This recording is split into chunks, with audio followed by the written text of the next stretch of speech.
email. And I'll read that to you later, my response to him.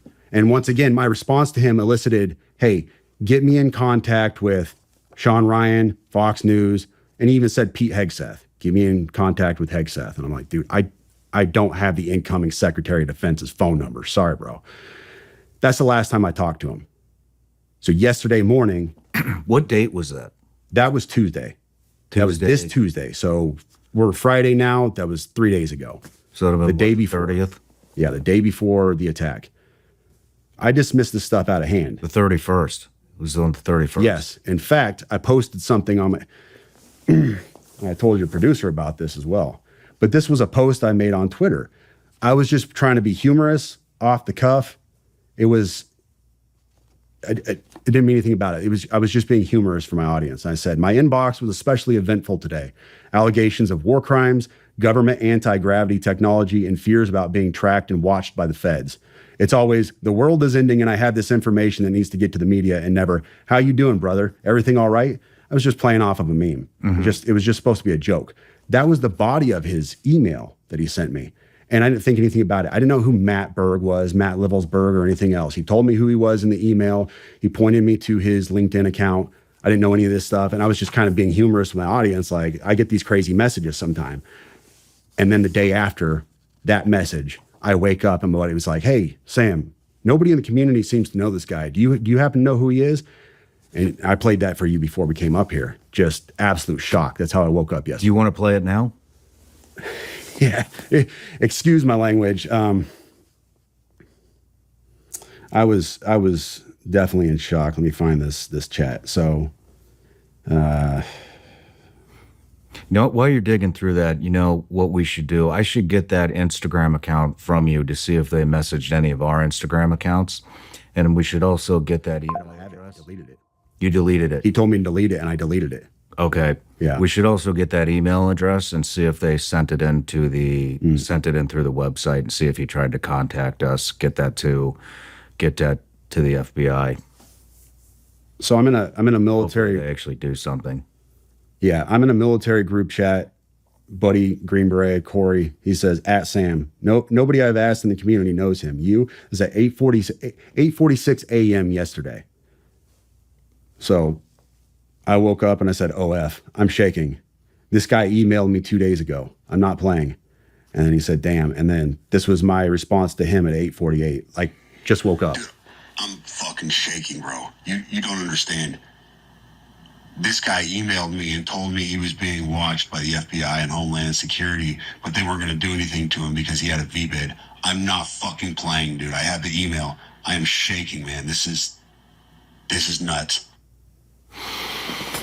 And it goes from there. And I sat there for probably an hour talking to my wife. I'm shaking. I can't even think straight. Like, normal day is shot. And I didn't know what I want to do. Do I sit on this? Do I do nothing with it? I've got to tell somebody. I've got to tell the FBI at least, because this is huge. This is all over the news. And then I was like, well, dude, this guy wanted to get in contact with Sean Ryan. So let me get this to Sean Ryan, see if I can get with him. And I had a buddy who knew your producer, and we went from there. But Wow. Do you want to read the email? Yep. So this email came in on December 31st at 10:42 a.m. That is Tuesday. He said, in case I do not make it to my decision point or onto the Mexico border, I am sending this now. Please do not release this until 1 January and keep my identity private until then. First off, I am not under duress or hostile influence or control. My first car was a 2006 black Ford Mustang V6 for verification. What we have been seeing with drones, he puts that in quotes, he says drones, is the operational use of gravitic propulsion systems powered aircraft by most recently China and the East Coast, but throughout history, the US. Only we in China have this capability. Our OPSEN, that's Operations Center, our OPSEN location for this activity is in the box below. China has been launching them from the Atlantic from submarines for years, but this activity recently has picked up. As of now, it is just a show of force, and they are using it similar to how they use the balloon for SIGINT and ISR, which are also part of the integrated comms system.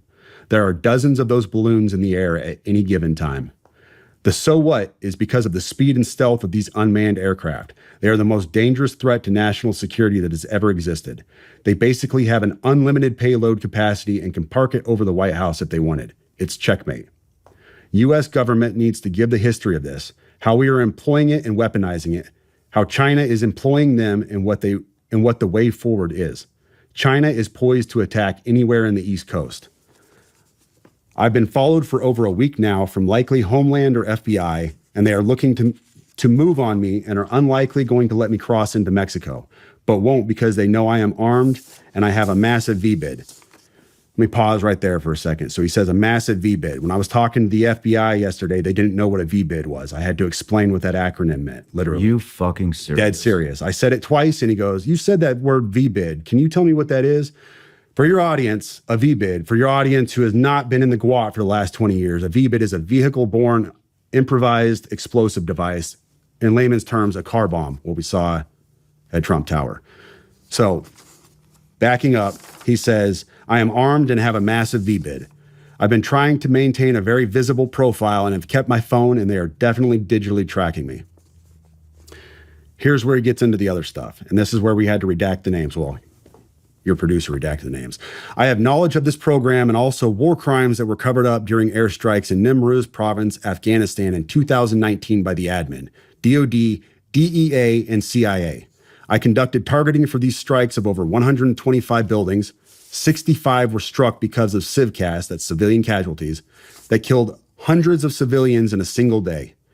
U.S. FORA continued strikes after spotting civilians on initial ISR. It was supposed to take 6 minutes and scramble all aircraft in CENTCOM. The UN basically called these war crimes, but the administration made them disappear. I was part of that cover-up with U.S. FORA, an agent, redacted, of the DEA. So I don't know if my abduction attempt is related to either. I worked with, redacted, IO staff on this as well as the response to Bala Murghab. Redacted commander at the time, redacted can validate this. You need to elevate this to the media so we avoid a world war because this is a mutually assured destruction situation. Then he says, for vetting, my LinkedIn is Matt Berg or Matthew Livelsberger, an active duty 18 Zulu out of 110, that's 1st Battalion, 10th Special Forces Group. My profile is public. I have an active TSSCI with UAP, USAP access. What is USAP? Do you know what that is? I don't know what that is. But I checked his credentials on LinkedIn. So that was the first thing I did. I went to his LinkedIn page. First thing I noticed was all of his bona fides were in place. He has all the UAS training from USASOC and everything else. And so I said, okay, at least the guy knows what he's talking about with drones. That was a very rough dig into the guy. But my issue was I couldn't validate or verify any of this information. And I told him that.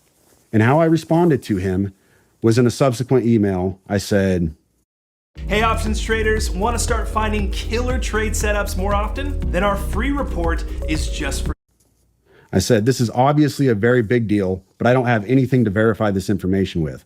Talking about gravitic propulsion systems without evidence just makes me another UFO talking head.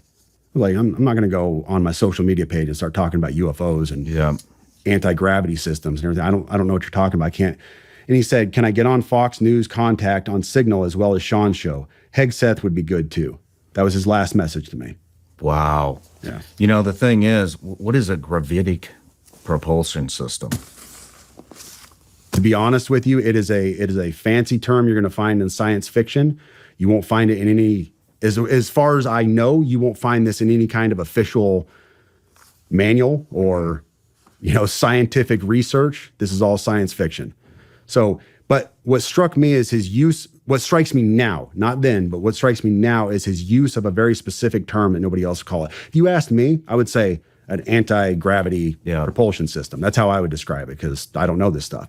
He said gravitic propulsion system. We looked that up last night too, and all we could find was same thing, science fiction type stuff. But, there are some things that line up. One is, like I had mentioned, well, let's talk about the guy's story. Obviously, he had a VBID. Obviously, he was in the military and served. And the thing that he was talking about in 2019, we pulled a report. This is from October 9th, 2019. UN report find Alleged drug facilities were not lawful target airstrikes caused significant civilian casualties. The United Nations Special Report, which examines the impact on civilians of the United States airstrikes on alleged drug processing facilities on 5 May 2019 in Afghanistan, determines the operation caused a large number of civilian casualties.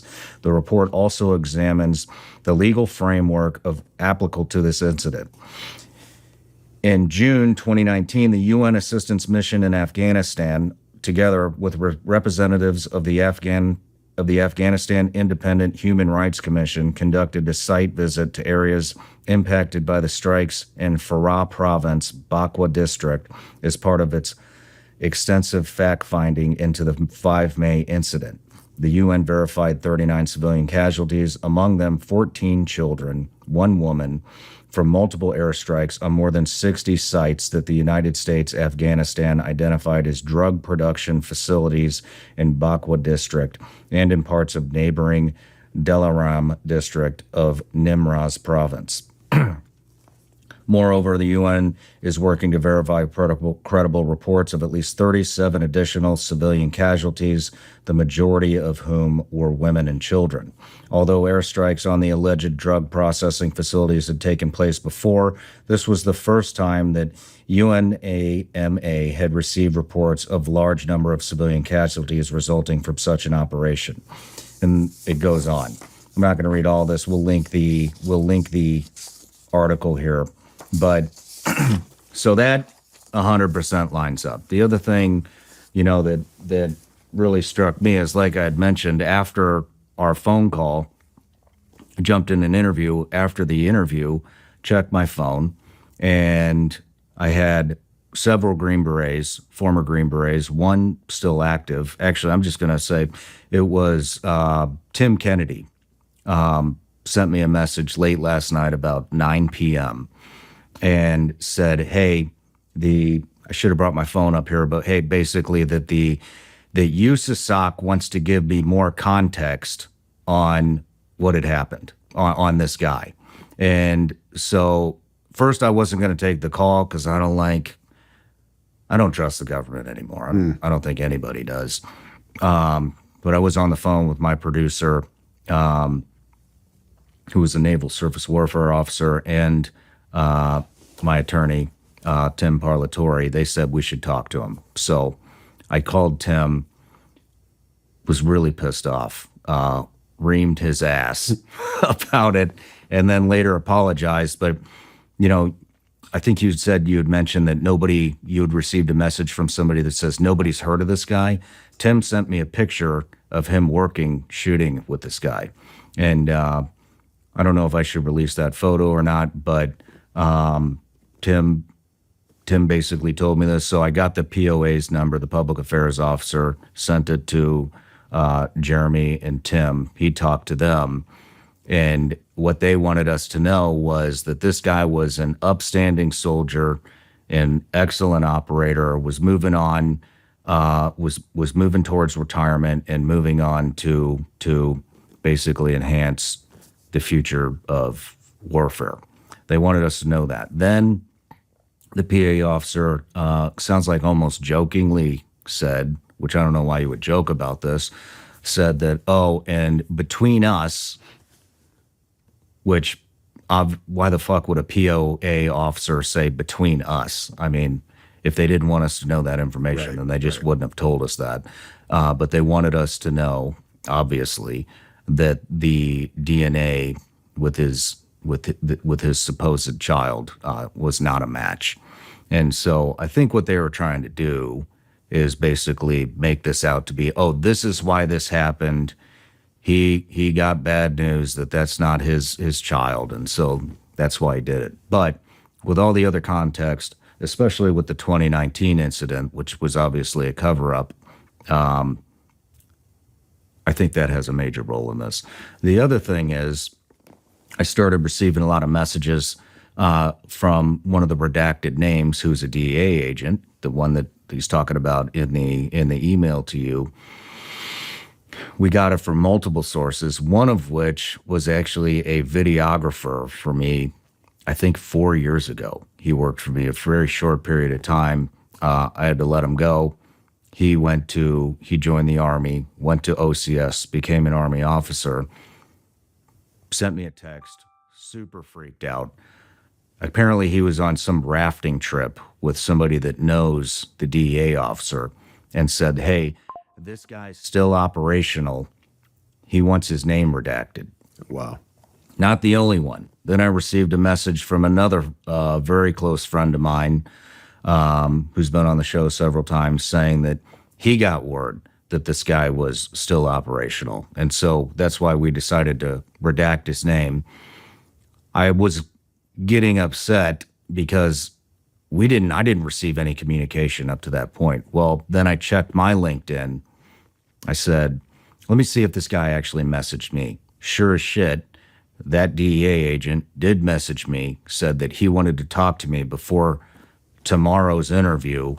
It was really important. Wow. We tried to contact him, not from my phone. I'm not calling any of these people, but from somebody else's phone. He didn't pick up, and we weren't going to send any text thread to show any communication between us any more than the LinkedIn message. And I didn't hit him on LinkedIn. So that also 100% checks out. Now, the weird thing is anonymous as this guy wants to remain, if I remember correctly, he posted something about the Green Beret that set did the he? bomb off. Oh, Yeah, wow. that was his latest post. Well, Jeremy, what was it? What did the post?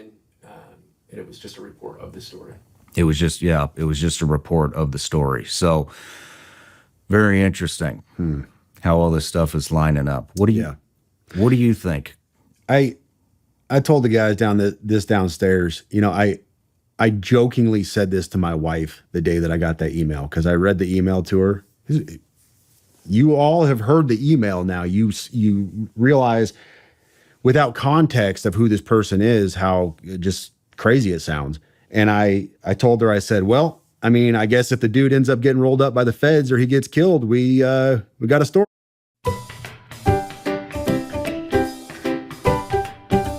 Crypto.com. Huh? Man, famous last words, right? Yeah. That's so I looked at, and I want to give context on one of the things. I saw this going around on social media. People were saying that his Signal chat, his safety number changed. I don't know if you saw this on X, but it was all over X. Apparently his safety number on Signal changed. He messaged me on Signal. So I went on there to look myself to see if it changed. And sure enough, it had. On January 1st, after the bombing, after he was dead, his safety number changed. That's all he sent me. He said initial contact, and I gave a thumbs up, and his safety number changed at the bottom. Look at that. That's after he's dead. I don't know enough about Signal to know why that would happen. Somebody has to have manipulated that, though, and messed with it. Somebody had to have been in his account after the fact and done something for that to have changed. What did the FBI say when you contacted him?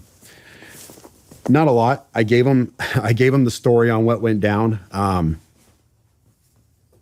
Was very over the top, telling them, hey, I am being transparent in every way. Feel free to contact me at any time. This is my address, my name. This is why he contacted me. This is my social media page. This is any reason why this could have happened, why this got dumped on me. This is the information. They took it. They were gracious. They were nice to talk to. Mind you, I had to explain what a VBID was, which was disheartening because you're the FBI, but that's another issue altogether. But nothing beyond that. They said, thank you, and we'll be in touch if we have any further questions. Well, they definitely got in touch with CID. Yeah, they did. Because that went all the way to the top of the Army. And, I'm going to dig in a little bit more on this report from 2019. However, according to international humanitarian law, including international customary law, facilities that contribute economically or financially to the war effort or of a party to a conflict are considered civilian objectives.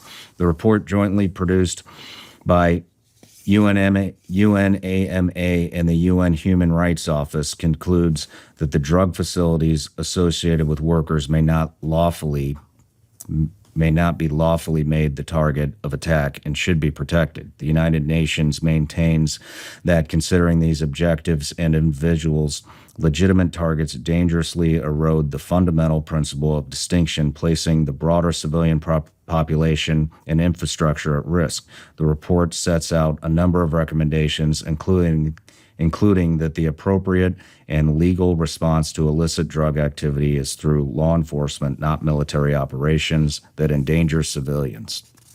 Well, and here's the thing. We want to know why the DOD is scrambling on this, why the FBI pushed this to them so quickly, to CID all the way up to the very top. These are very, very serious allegations. Yeah. I mean, this is like UN level opening an investigation type stuff into alleged war crimes.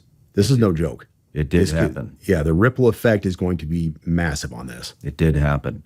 I think we should take a quick break. I want to scrape our email to see if this Green Beret, what's his name again? Matt Livelsberg. Matt Livelsberg. Let's see.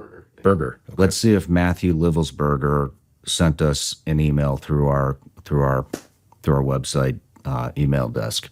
We'll be right back.